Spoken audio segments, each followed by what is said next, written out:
ناظرین کرام، اگلا پروگرام ہے راہ عمل۔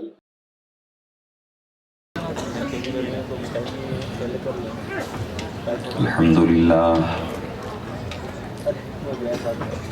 لله نحمده ونستعينه ونستغفره ونؤمن به ونتوكل عليه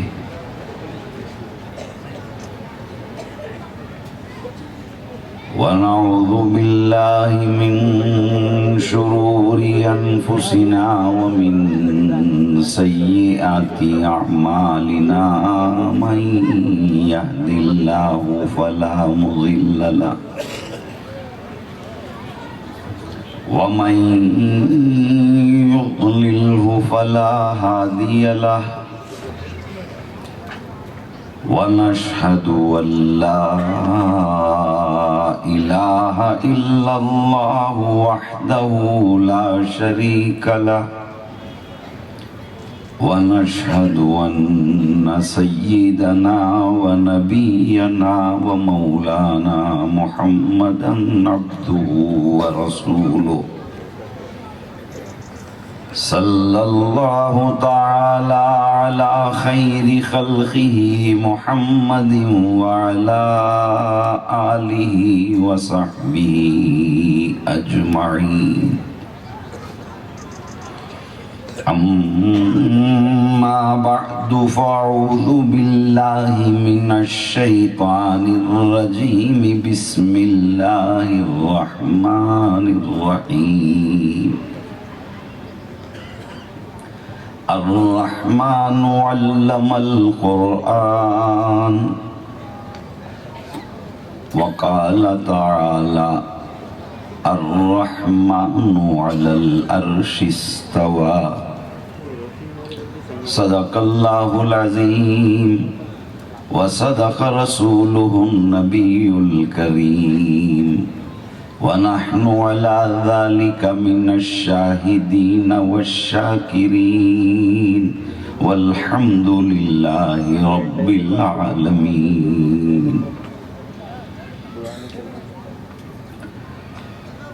تمام قسم کی تعریفیں اس اللہ پاک کے لیے سزاوار ہیں جو ہم سب کا پیدا کرنے والا اور پالنے والا ہے۔ وہی ساری کائنات کا خالق حقیقی اور ہر ذرے کا مالک و مختار ہے۔ جو چاہتا ہے وہ کرتا ہے، اس کے کرنے کرانے میں، قوت و طاقت میں، شان و شوکت میں، رعب اور دبدبے میں، ارادے اور فیصلے میں کوئی اس کا شریک ساجی ہمسر نہیں۔ وہ تنہا ہے، ایک ہے، ایکتا ہے، ہمیشہ سے ہے اور ہمیشہ رہے گا۔ وہ پاک پروردگار عالم اتنی بڑی قوتوں کا مالک ہے، اگر کسی کے لیے عزت و اقتدار، ترقی اور سربلندی، سرخروئی اور کامیابی، نیکی اور ہدایت کا فیصلہ فرما دے، قسم خدا کی دنیا کی ساری طاقتیں مل کر اللہ کی طرف سے عطا کردہ ان نعمتوں کو بندوں سے چھین نہیں سکتے۔ ہاں، اگر اللہ پاک کسی کی بدعمالیوں سے یا غیر ذمہ دارانہ زندگی سے ناراض ہو کر ذلت کا، بربادی کا، آفت کا، آزمائش کا فیصلہ فرما دے، قسم خدا کی دنیا کی ساری طاقتیں مل کر اللہ کی طرف سے مبتلا کردہ مصیبتوں سے نجات نہیں دلا سکتے۔ وہ پاک پروردگار اپنی داد و دہش، نوازش اور عطا، کرم اور مہربانی میں بڑا بے مثال ہے۔ اللہ کی نوازشوں میں سب سے بڑی نوازش وجہ تخلیق کائنات، محسن انسانیت، تاجدار حرم، رسول اکرم محمد مصطفیٰ احمد مجتبیٰ صلی اللہ علیہ وسلم کو آخری نبی اور عالمی نبی بنا کر کے بھیجنا اور ہم کو ان کی امت میں پیدا کرنا۔ وہ پیارے نبی، محسن نبی، مشفق نبی، مہربان نبی، امت کے دردمند نبی، انسانوں کے غمخوار نبی تشریف لائے مختصر سی مدت میں۔ کتنی مدت؟ 23 سال کی مختصر سی مدت میں نرمی سے، پیار سے، محبت سے، مودت سے، حکمت سے، سنجیدگی سے وہ انسان جن کو حیوان تک صحیح طریقے سے چرانا نہیں آتا تھا، ویسے انسانوں کو انسانیت کے سانچے میں ڈھالا اور اللہ کی توحید سے آشنا کیا، اللہ کی ذات کا عرفان عطا کیا، اور اس نبی کے غلامی کے نتیجے میں ان اونٹوں کو صحیح چرانے نہ آنے والوں کو دنیا کی جہابانی عطا کیا۔ ایک مرتبہ حضرت عمر رضی اللہ تعالیٰ عنہ اپنے تمام گورنرز کو، تمام والیوں کو یہ پیغام بھیجا کہ اپنے اپنے علاقے کی زمین ناپو اور اس کا حساب مرکز کو روانہ کرو۔ تمام گورنرز جہاں اللہ کے رسول کا چلتا تھا، جو مسلمانوں کے ماتحت جو زمین تھی اس کا حساب لگایا اور سیدنا عمر رضی اللہ تعالیٰ عنہ کو رپورٹ بھیج دیا۔ جب وہ رپورٹ امیر المومنین کے ہاتھوں میں آئی ہے، آپ اسے دیکھیں تو بے تحاشا رونا شروع کر دیے، دھائے دھائے رونا شروع کیے۔ ساتھ رہنے والوں کو بڑی پریشانی ہوئی کہ پتہ نہیں کیا خط آئے گورنروں کے طرف سے، کیا بری خبر ہوگی، کیا اندیشہ ہوگا، یا کیا کسی کی سازش ہوگی۔ امیر المومنین جیسے اتنے اولو العزم اور اتنے پر ہمت شخصیت کو وہ خطوط رلا رہے ہیں، ہمت نہیں ہوئی کسی کو آگے بڑھ کر کے وجہ پوچھے، لیکن کافی دیر آپ جب روتے رہے، آگے بڑھ کر کے ساتھیوں نے پوچھا کہ امیر المومنین کیا پریشانی ہے کہ آپ کو اس قدر ہم روتے ہوئے دیکھ رہے ہیں؟ آپ نے جواب میں فرمایا، گورنروں کو جو آج سے پہلے میں نے پیغام بھیجا تھا، زمین ناپو، حساب لگاؤ، مرکز کو روانہ کرو، وہ حساب آج ہمارے پاس آیا ہے، میں اسے دیکھ رہا ہوں تو دنیا کے اندر جتنی زمین ہے اس میں آدھی زمین پر اللہ تبارک و تعالیٰ نے مسلمانوں کا قبضہ عطا کیا ہے، آدھی زمین پر مسلمانوں کا قبضہ عطا کیا ہے۔ ساتھیوں نے کہا کہ امیر المومنین یہ رونے کی بات نہیں، یہ تو خوشی کی بات ہے کہ اللہ تعالیٰ آج آپ کو آدھی زمین پر امیر المومنین بنایا ہے، آپ کا حکم چلتا ہے، اللہ اور اس کے رسول صلی اللہ علیہ وسلم کے اس پسندیدہ دین کو آپ نافذ کر رہے ہیں، لاگو کر رہے ہیں، پابند کر رہے ہیں، یہ تو خوشی کی بات ہے۔ امیر المومنین روتے کیوں ہیں؟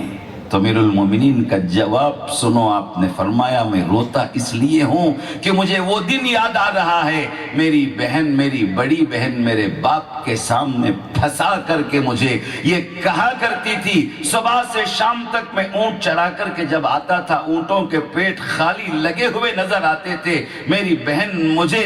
تانا دے کر کے کہتی تھی کہ تو جیسا آج ہم کہتے ہیں شکاس کے قابل نہیں، دمڈی کا قابل نہیں، روپیے کا قابل نہیں، ایسا کوئی جملہ تھا اس وقت پر عرب کا، وہ کہتی تھی کہ تو ایک پیسے کا قابل نہیں، تجھے جانور اونٹ تک صحیح طریقے سے چرانا نہیں آتا۔ میرے بہن کی اس ڈانٹ کو، اس تانے کو دیکھ کر میرا باپ مجھے سختی کے ساتھ ڈانٹتا تھا۔ مجھے وہ دن یاد آ رہا ہے، ایک دن وہ دن تھا کہ عمر کو اونٹ صحیح طریقے سے چرانا نہیں آتا تھا، لیکن اس محمد الرسول اللہ کی غلامی، ان کے قلب کا درد جب میں اپنے دل کے اندر لیا ہوں، اللہ آج آدھی زمین پر مجھے خلیفہ بنایا ہے، حکمراں بنایا ہے، راشٹرپتی بنایا ہے۔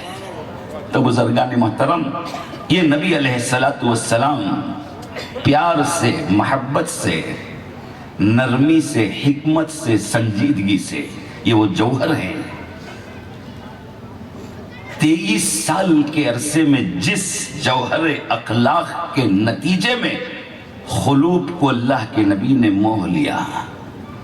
ان کی کایا کو پلٹا، ان کے کفر کو دھلنے کا سبب بنا، ان کے اندر سے کینہ اور حسد نکل کل کے تقوی اور ورع ان کے قلوب کے اندر جمع ہوا۔ یہ انداز تھا اللہ کے نبی علیہ السلام کا، نرمی، پیار، محبت، مودت، حکمت، سنجیدگی، یہ بہت بڑا ورثہ ہے۔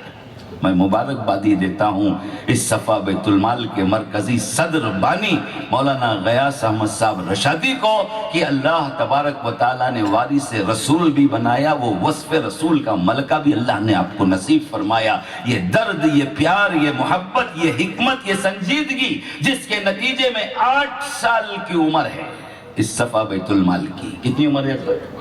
8 سال کیا 8 سال کی عمر میں بچہ شرارت چھوڑتا ہے؟ بولو بھائی، ہمارے پاس 8 سال کی جو عمر ہے وہ بچے کی شرارت کی عمر ہے، لیکن یہ ملک کے بڑے بڑوں کے دلوں کے اندر ہیبت پیدا کرنے والا کام کر رہے ہیں۔ واقعی اخلاق محمدی صلی اللہ علیہ وسلم کا ایک طرف اثر ہے تو دشمن پر اس کی ہیبت بھی طاری ہوگی، اس کی ہیبت بھی طاری ہوگی، اور ہم کو کرتے ہی رہنا یہی کام،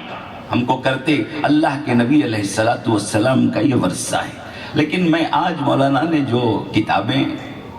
دیا میرے پاس، میں کمرے میں اسے مطالعہ کرتا رہا، تمام شاخوں کے ذمہ داروں کو پڑھا، ایک شوق آیا مجھے، دیکھے میرے دوستو، ہو سکتا ہے کہ میرا مطالعہ کہیں ایک آدھ جگہ خطا کرے، میں اپنی بے سر و سامانی بے مائگی کو سر تسلیم کر کے، سر جھکا کر کے میں تسلیم کرتا ہوں۔ جب میں اس میں ذمہ داروں کا نام دیکھا، تقریباً 99-98% ایک آدھ کہیں ایک نام تھا، لیکن 99-98% آپ کے شرکا، آپ کی آواز پر لبیک کہنے والے، شہروں میں کام اٹھانے والے، حافظ قرآن، عالم دین، علم دین سے وابستہ ائمہ، خطبہ، کیا حضرت صحیح کہہ رہی ہے؟ قوم یہ سمجھتی ہے کہ صرف یہ امام کو 4 رکعت نماز پڑھانا آتا ہے، لیکن مولانا نے ایسا ایک عملہ، ایسی ایک ٹیم، ایسی ایک جماعت کو تیار کیا، وہ درد، قلب کا جو درد ہے، دل سے جو بات نکلتی ہے اثر رکھتی ہے، پر نہیں طاقت پرواز مگر رکھتی ہے،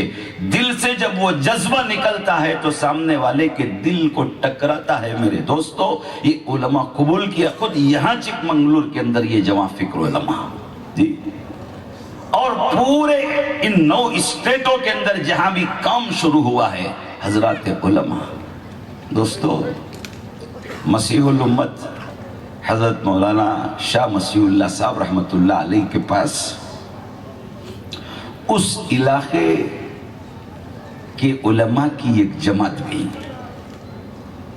اور حضرت سے درخواست کیا کہ ہم ایک کمیٹی بنائے ہیں حضرت علماء کی، آپ اس کی قیادت قبول کریں۔ حضرت نے خوب دعائیں دیا، دعائیں دینے کے بعد کہا کہ الحمدللہ اللہ آپ کو اس کی جزا عطا کرے، بہت خوشی اور انبساط قلب کے ساتھ تم کام کرو، اللہ آپ کی مدد کرے، لیکن آپ جو مجھے یہ عہدہ پیش کر رہے ہیں میں معذرت چاہتا ہوں، مجھے معاف فرما دیں۔ خیر دعا لے کر کے چلے گئے وہ لوگ۔ بعد میں جو خریب تھے اس میں حضرت حاضی الامت حکیم ذکی الدین صاحب رحمت اللہ علیہ نے ہم کو یہ واقعہ سنایا، خلیفہ ہیں حضرت مسیح الامت کے، کہ انہوں نے مجھے یہ واقعہ سنایا۔ میرے دوستو، جاننے کے بعد یہ خاص خلفاء نے پوچھا کہ حضرت بڑی امیدیں لے کر کے وہ آئے تھے، آپ اس قیادت کو قبول کر لیتے اچھا تھا، لیکن آپ نے اسے انکار کر دیا، مصلحت ہماری سمجھ میں نہیں آئی۔ فرمایا کہ بھائی جوان لوگ ہیں، کام جم کر کے کرنے دو بہرحال، اور میں یہ بھی جانتا ہوں کہ یہ علماء کی وہ جماعت ہے بہت جلد ایک کی صدارت پر متفق نہیں ہوتی۔ یہ ایک جماعت ہے جو بہت جلد ایک کی صدارت پر بہت جلد وہ متفق نہیں ہوتی، اس لیے ہم نے کہا کہ بہرحال کام کرو۔ ایک دور وہ تھا، لیکن مولانا نے 8 نہیں 9 صوبوں کے اندر اس کام کو اپنے خلوص و محبت کے ساتھ یہ کر کے دکھلا دیا کہ بھائی ایسا نہیں کہ علماء میں اتحاد، بلکہ صحیح جذبے کے ساتھ ہم اٹھیں، ہم آواز دیں تو الحمدللہ ہمارے رفقا، ہمارے یہ مدارس کے فارغین، ہمارے یہ حفاظ شانہ بشانہ قیادت کو تسلیم کر کے، قائد کو تسلیم کر کے اسی نقش قدم پر ہم کام کرنے کے لیے تیار ہیں۔ صرف مرکزی بیت المال کا، میں نے صفحہ بیت المال کا ٹرن اوور مولانا سے میں نے پوچھا سال کے کیا خدمات ہیں، آپ نے جواب میں فرمایا 7 کروڑ روپے،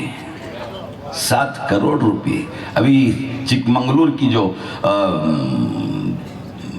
رویداد ہمارے سامنے آئی، اس میں مولانا کیا نام ہے اورنگزیب صاحب نے، مولانا اورنگزیب صاحب نے فرمایا تھا کہ اب تک 35 لاکھ کی خدمت ہوئی ہے، سالانہ 7 لاکھ کا بجٹ ہے ان کے پاس کام کرنے کا، عزم، ارادہ۔ دوستو یہ اتنی بڑی رقم، یہ صرف مرکزی بیت المال کے 7 کروڑ، اب یہ 9 صوبوں کے اندر پورے شاخوں کا آپ حساب لگا لو مولانا سے پوچھ کر، اللہ تعالیٰ 1 کروڑوں کی رقم کون سی فیکٹری بند کر کے لائے ہمیں؟ صرف آپ کے اس اعلان کے مطابق تمہارا بیکار سامان ہمارے لیے بڑا باکار ہے، اسے آپ حوالہ کرو، تو معلوم ہوا کہ اس میں تقریباً اتنے کروڑوں کا مال ہے جو امت سالانہ بیکار اور برباد کر دیتی ہے۔ سلیقے کے ساتھ سامنے بات لائی گئی، کیا اچھا کہا کسی شاعر نے، ایک پتھر کی بھی تقدیر بدل سکتی ہے، ایک پتھر کی بھی تقدیر بدل سکتی ہے، شرط یہ ہے کہ سلیقے سے تراشا جائے۔ مولانا تراشنا جانتے ہیں، مولانا عوام کا ذہن، علماء کا ذہن، ائمہ کا ذہن، معزنین کا ذہن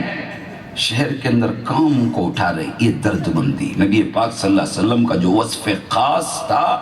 گرتی ہوئی انسانیت کو تھامنا۔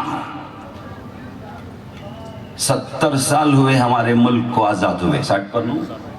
9 سال ہوئے ہمارے ملک کو آزاد ہوئے، چلو 60 پر 9 60 پر 8، بہرحال یہ 68 سال کی مدت میں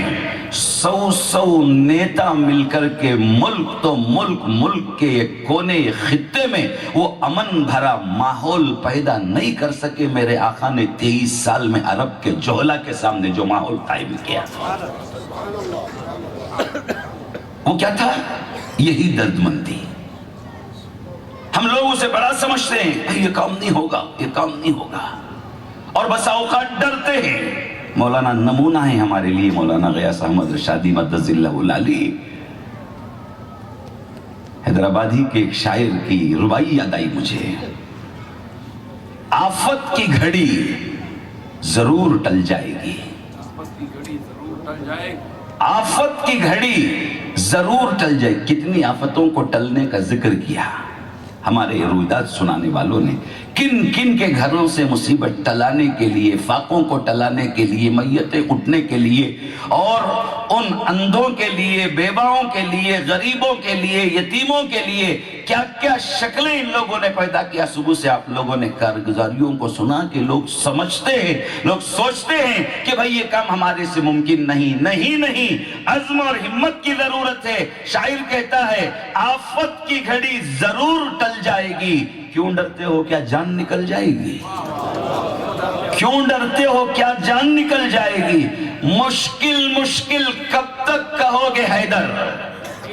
مشکل کب تک کہو گے حیدر؟ 8 سال پہلے دنیا مشکل سمجھتی تھی، امت مشکل سمجھتی تھی، امت کے جیالے مشکل سمجھتے تھے، امت کے کارکن مشکل سمجھتے تھے، امت کی بڑی بڑی کمیٹیاں مشکل سمجھتی تھی، لیکن مولانا نے ثابت کر کے بتلا دیا، مشکل کب تک کہو گے حیدر؟ ہمت کرو تقدیر بدل جائے گی، ہمت کرو تقدیر بدل جائے گی۔ یہ کام سرکار دو عالم صلی اللہ علیہ وسلم کا کام ہے۔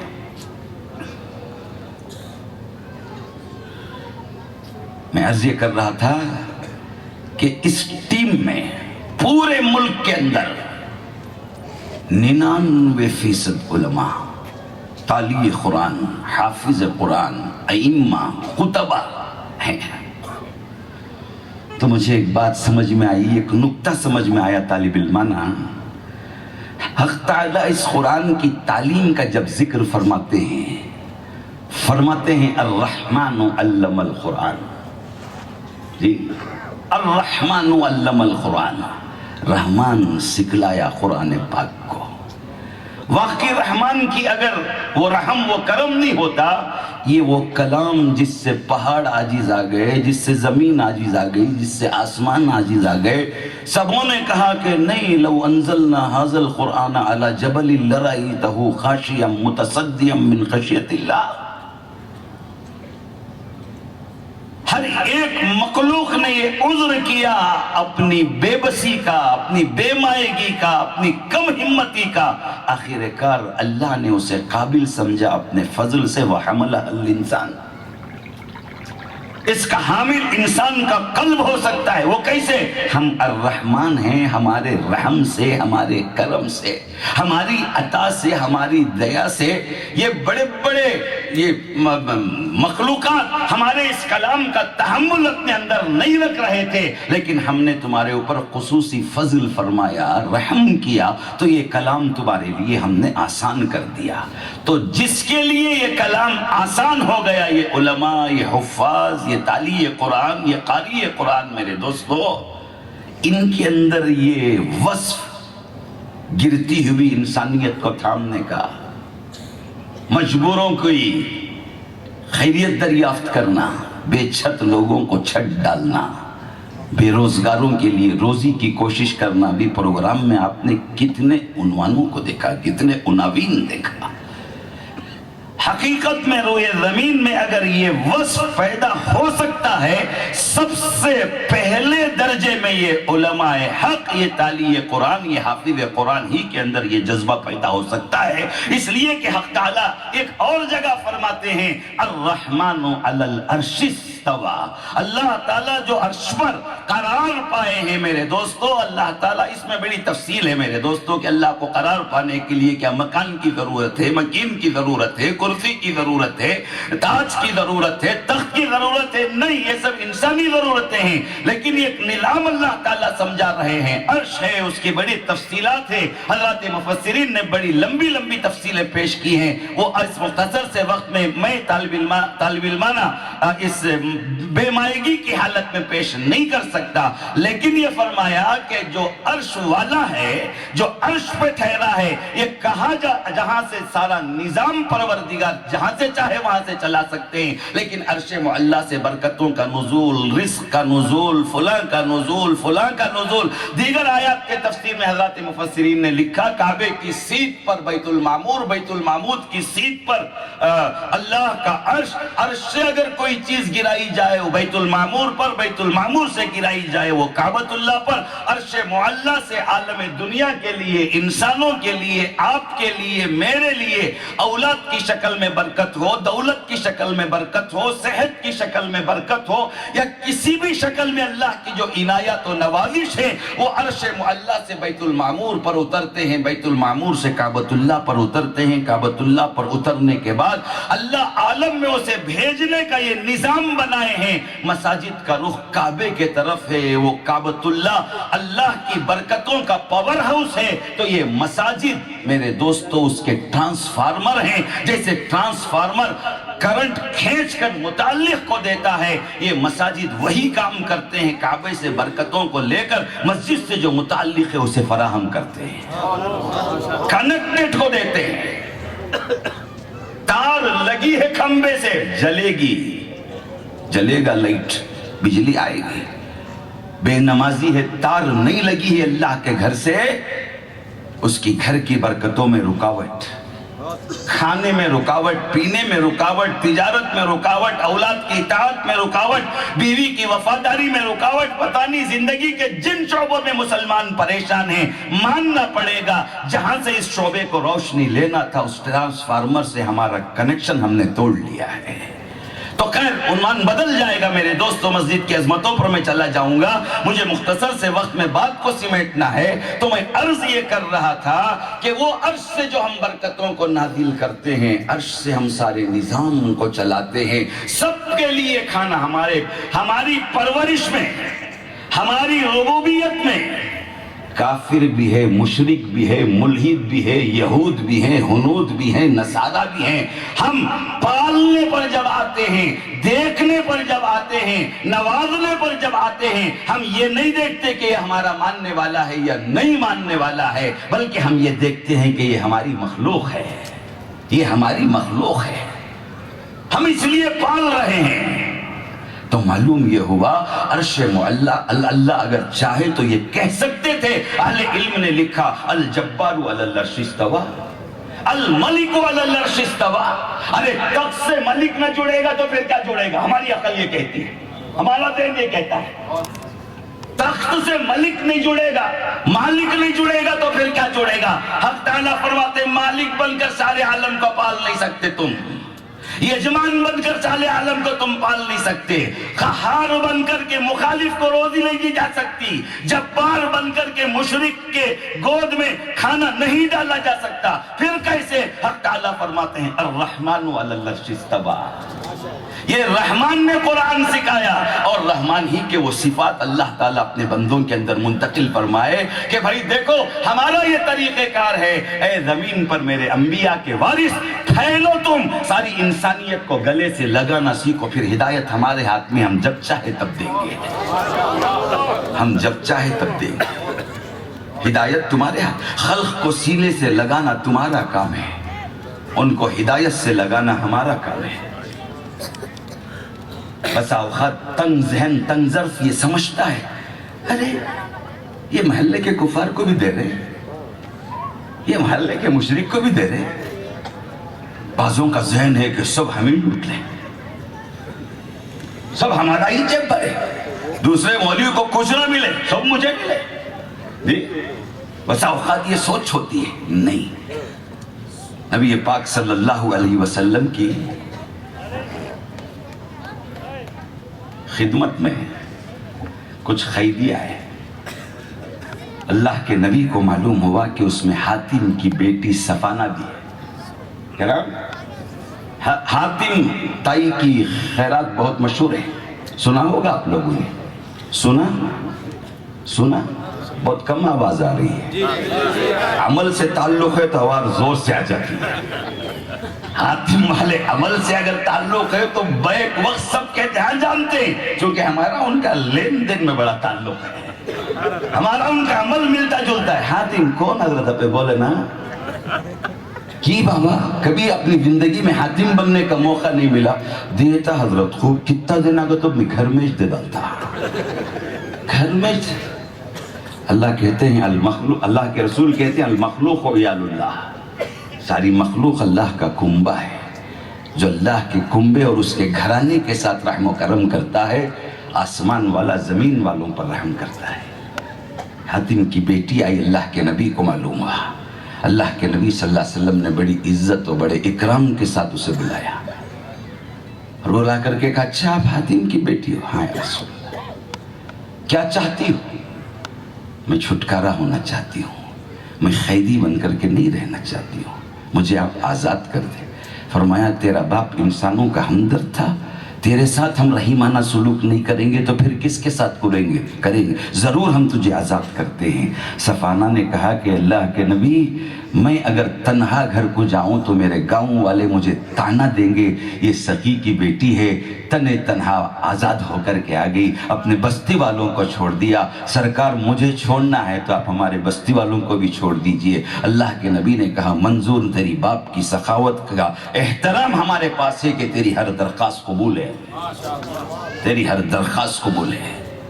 بستی والوں کو چھوڑ دیا، اللہ کے نبی نے نئے کپڑے تحفے میں دیا کہ پہن لے اے سقی کی بیٹی، سواری دیا سفر کے لیے،